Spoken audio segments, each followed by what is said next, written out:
Vamos voltar a continuar a explicar as questões. Agora falta a questão 8, 9 e 10. Bom, então, vimos até agora que você expressou sua opinião de forma a partir de questões de múltipla escolha, A, B, C e D, 4 escolhas que você teria.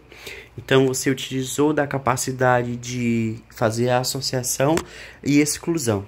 Vimos também que você interpretou imagens, leu textos, deu sua opinião acerca desses textos, deu sua opinião sobre a sua vida, demonstrou algumas habilidades geográficas, compreendeu a paisagem quanto tudo aquilo que nós podemos ver, e agora nós vamos desenvolver outras habilidades geográficas, que é a habilidade também de interpretação, de escrita, de associação e exclusão.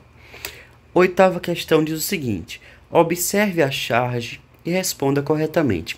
A charge é um tipo de linguagem visual, verbal e não verbal, ou seja, tem texto, mas também tem imagem, que geralmente tem uma crítica social. O que é uma crítica social? É tudo aquilo que faz a gente pensar, é tudo aquilo que faz a gente parar, pensar, refletir e mudar a nossa realidade, mudar os nossos hábitos. Então aqui estamos diante de um texto. É um texto que tem imagens e um texto que tem texto. O que isso quer dizer? Que é um texto verbal, porque tem falas, porque tem palavras, mas também é um texto não verbal por causa da imagem. Diz o seguinte: antes de lermos a parte verbal, vamos observar a parte não verbal. Então você vai ver que tem um pequeno caminhão que vai transportar madeira. Essa madeira é proveniente de árvores que foram desmatadas. E lá no fundo da imagem vemos uma cidade, porque dá para ver os prédios. E nessa cidade temos um céu todo cinza, que é sinônimo da nossa cultura atual, que é uma cultura industrial que produz muita poluição do ar, da água e do solo. Só que parece que uma árvore resistiu. Se você for observar, os dois pássaros estão em cima de um tronco que está sem folha. Isso quer dizer o quê? Que, além de haver o desmatamento, há também a perda da diversidade. As árvores que resistem, elas ficam mais fracas, já que a natureza ela é uma coisa só. As árvores precisam umas das outras para crescer, para ter determinados nutrientes, para ficarem grandes, para ficarem fortes. O que isso quer dizer? Que o desmatamento, além de poluir, além de tirar o habitat dos animais, ele também diminui a diversidade. Se você for observar o solo, ou seja, a terra, ela é marrom, é uma terra que está caracteristicamente pobre. Vamos começar agora a parte verbal. O que os dois pássaros dizem? Esse pássaro maior diz o seguinte: é mais ou menos assim, meu filho. Eles sujam a água, consomem seus recursos naturais, poluindo o ar. Tudo isso para gerar dinheiro. Com o dinheiro, eles vivem melhor, pois podem cuidar da saúde e se alimentar. Já o pássaro pequeno diz: tá, só não entendi por que são chamados de irracionais. Ou seja, aquelas pessoas que moram naquela cidade, assim como eu e você, nós temos várias demandas. A gente precisa de muita coisa. Geralmente na cidade as pessoas consomem muito, compram muita coisa. E tudo isso vem do campo.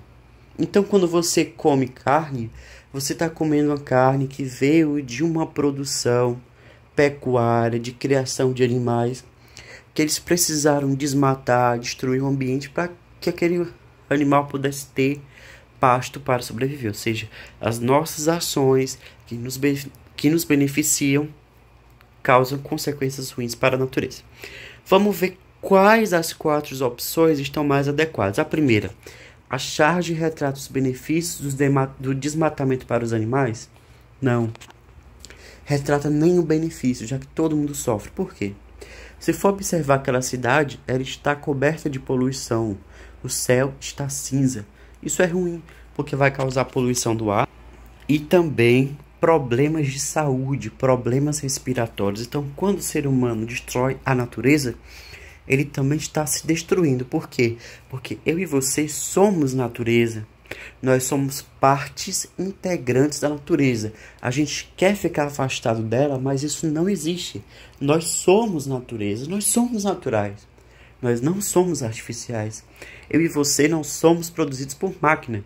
Nós somos naturais. O problema é que nós estamos em um meio artificializado.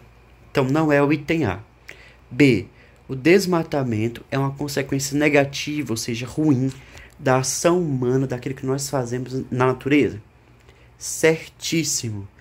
Tudo aquilo que nós fazemos traz uma série de impactos, e muitos desses impactos são ambientais, sociais.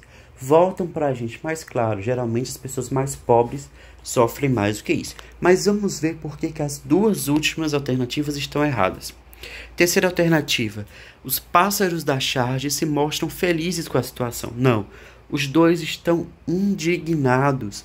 Eles não conseguem compreender por que o ser humano se denomina como racional se ele destrói seu próprio ambiente. Porque, gente, nenhum outro ser vivo, além do ser humano, tem a capacidade de destruir aquilo que dá vida a ele.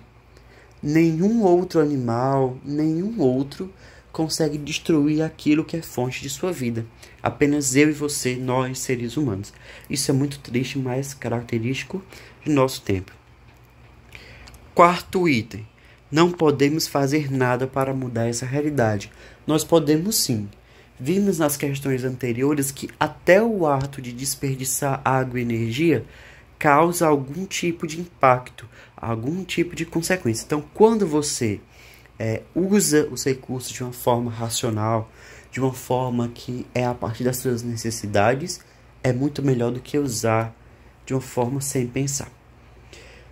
Ou seja, a charge mostra dois pássaros que conversam sobre como foram prejudicados pelo desmatamento. Eles não estão felizes, estão tristes, pois seu habitat, que é o lugar onde vivem, foi destruído. Ou seja, os impactos das ações humanas no ambiente influenciam negativamente os demais seres vivos, podendo ocasionar sua extinção. O que é extinção de ser vivo? Nós, seres humanos, podemos destruir espécies inteiras. Nós podemos matar espécies inteiras. Isso já está acontecendo. Isso é tão ruim que aquela espécie não vai conseguir reviver, reproduzir. Então nós estamos destruindo um ambiente riquíssimo, que é um ambiente natural. Nona questão. Aqui você vai escrever um texto. Você vai relacionar a sua vida, né? As nossas experiências de vida acontecem no convívio familiar, na escola, nos espaços públicos e em outros lugares. Leia o texto e relate sobre como você se relaciona com sua rua. O texto tem o título Lembranças. Lembranças são crianças, são momentos, são praças, ruas e brincadeiras. São nomes, rostos, pessoas. São encontros e desencontros. São risos, alegrias, são dores. Um forte perfume de jasmim da casa vizinha de grades verdes, que ficou marcado para sempre. São gatos, cachorros, são cavalos. Ou seja, é uma série de lembranças que essa pessoa tem da vida, daquilo que ela conviveu, das pessoas com que teve acesso, né? Ou seja, você vai dizer aquilo que você gosta da sua rua, aquilo que você já viveu na rua, aquilo que você viveu em lugares públicos, em praça, na escola. Exemplo: eu gosto da minha rua, pois conheço muitas pessoas. Porém, não posso brincar até a tarde, pois é perigoso. Por isso, eu fico mais tempo em casa, mexendo no celular, do que brincando com meus amigos. Muitos de vocês colocaram algo parecido. Esse exemplo fui eu que escrevi, porque eu não posso pegar um exemplo que vocês deram, mas quando eu fui ler os exemplos de vocês, ficaram algo bem parecido, então a maioria acertou. 10ª questão é de correlacionar a realidade e fazer a exclusão de item. 10ª questão diz o seguinte: analise a figura, leia as alternativas e escolha a opção correta sobre as características das regiões brasileiras. Se formos analisar o Brasil, ele é dividido em 5 grandes regiões, que e são as macro-regiões, que o pessoal chama apenas de região. Então vamos dizer, o Brasil é dividido em 5 regiões, vamos ser mais fáceis, né? Que são Norte, Nordeste, Centro-Oeste, Sudeste e Sul. O Ceará fica no Nordeste junto com Maranhão, Piauí, Rio Grande do Norte, Paraíba, Pernambuco, Alagoas, Sergipe e Bahia. Leia atentamente a escolha e escolha a opção correta. Item 1. A região Sudeste é a mais populosa do país? Certo. Tem mais de 80 milhões de pessoas que moram na região Sudeste, que compreende os estados de São Paulo, Rio de Janeiro, Minas Gerais e Espírito Santo. É a região mais populosa, é a região mais rica, é a região que tem mais cidades, é a região que tem mais também renda. Segunda opção. A região Norte é a de menor extensão territorial. E aí, será que a região Norte é a menor? Sabemos que não, ela é a maior. Vamos ver quais são as regiões de acordo com a sua extensão. Em primeiro lugar, fica a região Norte, em segundo lugar, a região Centro-Oeste, em terceiro lugar, a região Nordeste, em quarto lugar, a região Sudeste e a menor região é a Sul. Terceiro item, a região Nordeste é a menos povoada do Brasil. E aí, gente, será que aqui no Nordeste não tem cidades? Será que aqui no Nordeste não tem muitas pessoas? Tá errado. Tem muitas cidades, muita aglomeração de pessoas, tem muitos habitantes. São mais de 50 milhões de pessoas que moram no Nordeste. Quarto e último item. A região Sul é a mais quente, caracterizada pelas secas. Não, seria a região Nordeste, que tem a região do semiárido. Já no Sul, nas regiões de serra, principalmente serras de Santa Catarina e Rio Grande do Sul, em alguns períodos do ano chega a nevar.